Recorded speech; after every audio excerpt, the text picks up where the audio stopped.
I've been married to Jessica for almost 8 years. On paper, we had it all. A house in the suburbs, 2 beautiful kids, Emma and Dylan, and a comfortable life. But if there's anything I've learned recently, it's that you can live in the same house with someone and have no idea who they really are. Over the last 6 months, things between Jess and me started to get weird. It was subtle at first. She was always the go-getter type, focused on her career as a marketing executive. But suddenly, she was staying late at work all the time. And I'm not talking about a day or 2 here and there. I'm talking about 3, 4 times a week. She'd come home exhausted, saying she had back-to-back meetings or last-minute projects. I bought it. Why wouldn't I? But then it got stranger. She'd lock her phone or take it with her everywhere. I'm not a paranoid guy, but when she started going to the gym more, suddenly caring about how she looked, wearing new lingerie I'd never seen before but somehow never for me, that's when my gut started telling me something was seriously off. I guess I didn't want to believe it at first. After 8 years of marriage and 2 kids, it's easy to fall into the rhythm of everyday life, where you trust your partner because, well, why wouldn't you? You convince yourself that it's just stress, or a phase, or that she's just trying to feel better about herself. You come up with excuses. I guess that's what love does. It makes you stupidly blind to the reality that's staring you in the face. But deep down, I knew something wasn't right. I just wasn't ready to confront it yet. It all came to a head last Friday. Started like any other day. Jess had the day off, but she told me she needed to run into the office for a last-minute project. No red flags there, right? She'd done it plenty of times before. She left around 9 a.m., dressed like she was going to a casual meeting. Nothing special. But the night before, something happened that I couldn't shake. I caught her smiling at her phone while she was texting in bed. I didn't think too much of it at first, until she locked her phone when I glanced over. Now, Jess had been locking her phone for a while, but she always had an excuse, work emails or privacy or some other crap. Still, the way she did it that night felt different. It was too quick, too suspicious. So, after she left the house, I decided to check her laptop. Jess is smart, but apparently not smart enough to realize that her texts were still syncing to her MacBook. I opened it up, and there it was. Proof. Her texts with some guy named Eric.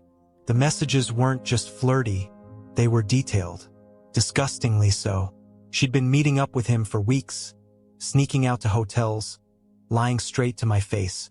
The way she wrote to him, the excitement in her words, the way she described their time together. It hit me like a freight train. I sat there, staring at the screen, my hands shaking, my stomach in knots. She called him babe, the same way she called me. Talked about how alive he made her feel, how she'd been bored at home. Bored? All these years of trying to be the best husband and father, working late, taking care of the kids, putting effort into our relationship, and she was bored? The betrayal stung, like I had been played for a fool this whole time. But here's the kicker. She wasn't at the office that day. She had plans with him. They were meeting at a cheap motel, the kind that charges by the hour. And I knew right then and there I needed to see this for myself. I drove across town, my mind racing, my heart pounding in my chest. When I got to the motel, I parked across the street. And there it was, her car parked out front. Couldn't believe it. My hands clenched the steering wheel so hard I thought I'd break it. There was no denying it now. This was real. I waited a few minutes trying to steady myself, to stop my hands from shaking. Then, I pulled out my phone and dialed her number. "Hey, babe, what are you up to?" I asked, trying to keep my voice calm. "Oh, I'm just shopping at the mall," she lied, and I could hear her breathing hard, like she'd been, well, you know, she was out of breath. "Interesting," I replied, letting the smirk creep into my voice. "Because I'm staring at your car parked outside a motel right now. Having fun? Judging by your breath, seems like you've had quite the marathon in there." Huh. Silence. Complete and utter silence.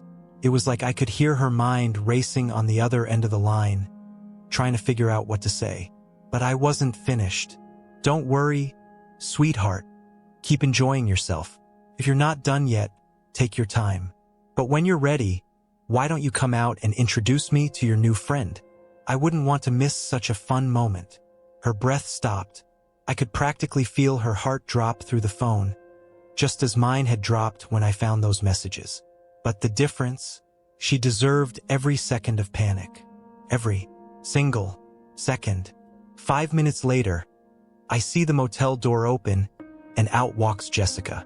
She's looking around like a deer caught in the headlights, and for a brief moment, I almost feel sorry for her. Almost. But then I remember the texts, the lies, the months of betrayal. Behind her, Eric strolls out. Mid-30s, slicked back hair, wearing a leather jacket like he thinks he's some kind of bad boy. It's almost laughable. They both freeze when they see me standing by my car, arms crossed, just waiting for them. Matt, this isn't what it looks like, Jessica blurts out. Really? She's gonna go with that line? After everything, she's still gonna try and spin this? Oh, really? I say, keeping my voice calm, even though I feel like I'm about to explode, because it looks a lot like you're screwing some guy behind my back at a cheap motel. Eric's just standing there, staring at the ground, avoiding eye contact. He knows he's screwed, but Jess still tries to defend herself. Matt, I swear, it's not what you think.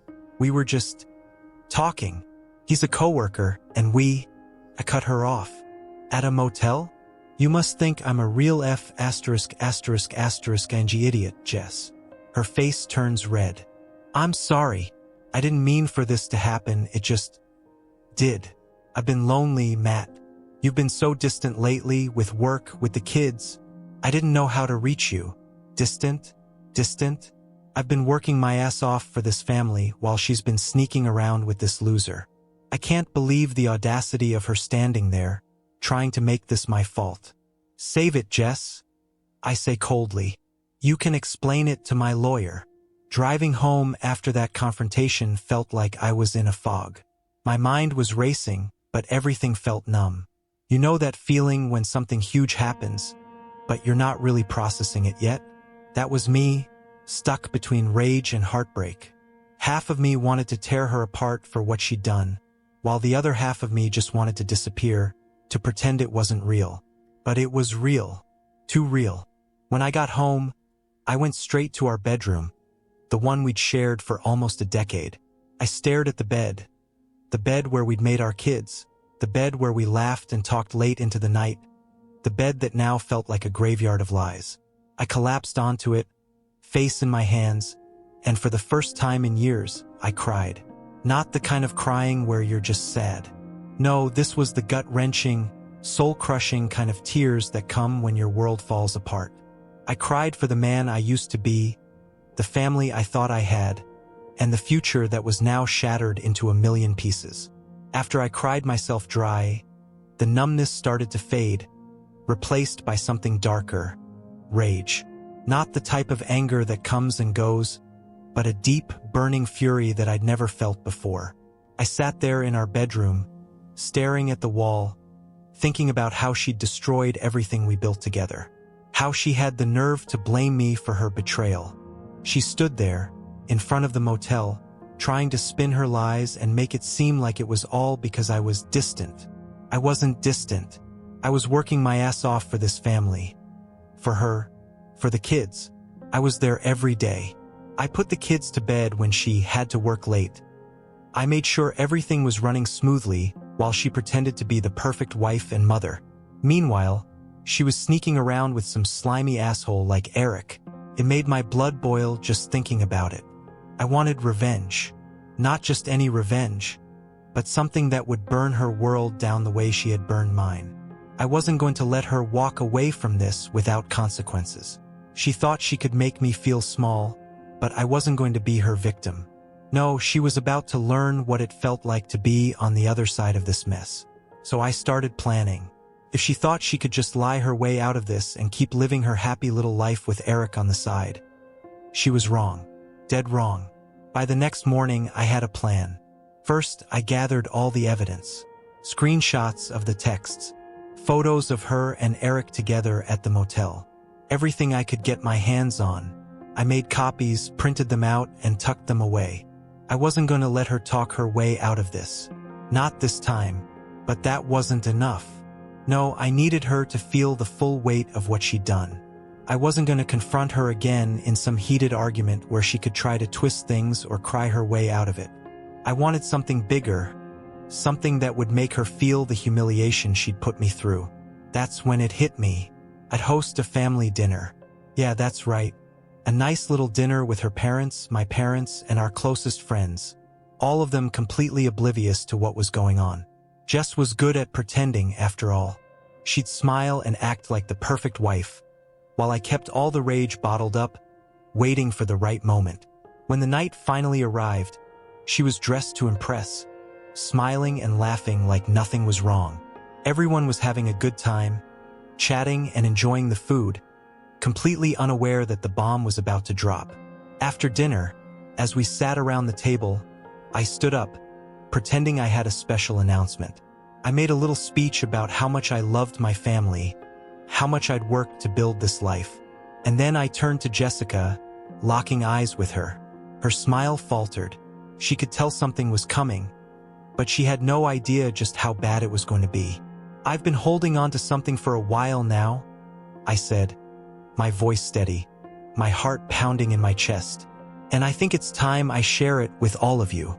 I pulled out the folder with the evidence, and before Jessica could even react, I laid it all out on the table. Literally. The photos, the texts, the proof of her affair. Everyone's faces went pale as they realized what they were looking at. Her parents stared in shock. My mom gasped, and our friends looked at her like she was a stranger. Jessica? She was frozen, her face drained of color, her eyes wide with panic. Jessica has been cheating on me with this guy, Eric, for months, I said, my voice cutting through the stunned silence. She's been lying to all of us. And now you all know the truth. The room was dead quiet. Jess tried to stammer out some kind of defense, but nothing came out. She was done. There was no escaping this. She had been exposed, and everyone saw her for the lying, cheating person she really was. After that dinner, everything changed. Jessica's parents were devastated, and my parents couldn't even look at her. Our friends, who had always thought of her as this perfect wife and mother, turned their backs on her. She had no one left to support her lies. It was like watching a house of cards fall apart, and it was satisfying in a way I can't even describe. I filed for divorce the next day. I made sure she didn't get a penny more than she deserved, and I fought for full custody of the kids. There was no way I was going to let her drag Emma and Dylan through her mess of a life. She could play her little games with Eric, but she wasn't going to destroy our kids' lives the way she destroyed our marriage. The best part? Eric didn't stick around for long. Once the affair was out in the open, he bolted. Turns out, he wasn't interested in a long-term commitment with a woman who had just blown up her entire life. I guess he liked the thrill of sneaking around more than actually being with her. Jessica was left alone, humiliated, and with nothing to show for it but a crumbling reputation and an empty bed. She tried to reach out a few times, begging me to talk, to work things out, but I was done. There was no fixing what she'd broken. Looking back, I realized I learned a lot from this whole mess. I learned that trust, once broken, can never really be repaired. I learned that love isn't enough when it's one-sided, and no matter how much you give, it means nothing if the other person isn't willing to give back. But the biggest lesson?